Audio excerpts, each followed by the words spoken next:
అందరికీ నమస్కారం అండి. Welcome to my Vijaya Telugu channel. ఈరోజు మనం క్యారెట్ కీర్ చేసుకుందాం. చాలా చల్లగా తాగుదాం హాయిగా. అందుకు కావాల్సిన పదార్థాలు చూడండి. నేను 2 క్యారెట్లు తీసుకున్నాను. ఒక కప్పు కంటే కొద్దిగా తక్కువ పాలు, కొద్దిగా చక్కెర, కావాల్సినంత కొన్ని జీడిపప్పు పలుకులు. ఇప్పుడు ప్రాసెస్ ముందుగా స్టవ్ మీద గిన్నె పెడతాం. ఇందులో వాటర్ వేసి ఈ క్యారెట్ ముక్కలన్నీ ఇందులో వేద్దాం.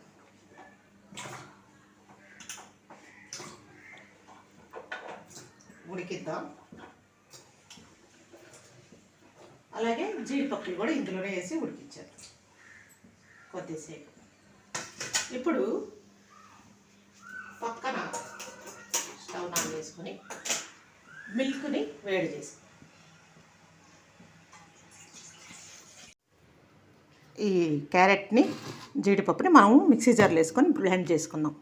మొత్తం వేసేసుకొని మనం మెత్తగా బ్లెండ్ చేసుకొని వస్తాం. ఓకే, ఇప్పుడు మనము వేడి చేసుకున్న మిల్క్లో మనం ఇలా ఫైన్ పేస్ట్ చేసుకున్నాం కదా, దీన్ని ఇందులో మనం కలిపేద్దాం.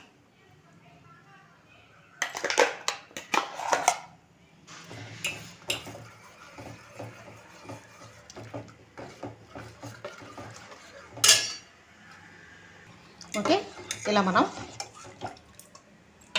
ఇందులో కలిపేసుకున్నాం మిల్క్లో. ఇప్పుడు మనం ఖీర్ రెడీ అయిపోయింది. ఇందులో మనం షుగర్ వేద్దాం, తగినంత షుగర్. ఓకే, షుగర్ కరిగేటప్పటికి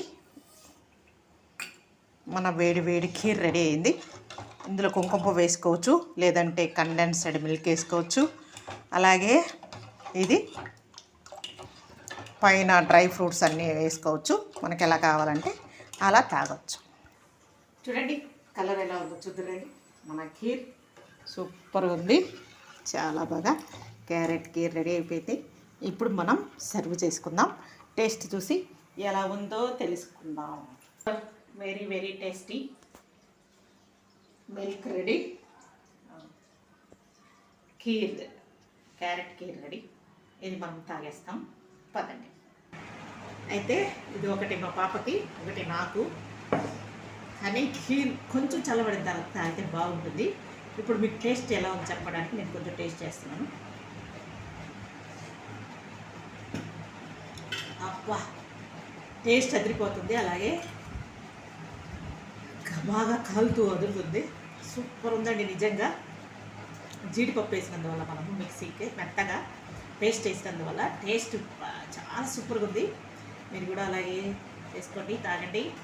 ఈ ఎండలకి చల్లగా ఇలాంటివన్నీ చేసుకొని ఫ్రిడ్జ్లో పెట్టుకుంటే ఇంకా బాగుంటుంది. తాగండి.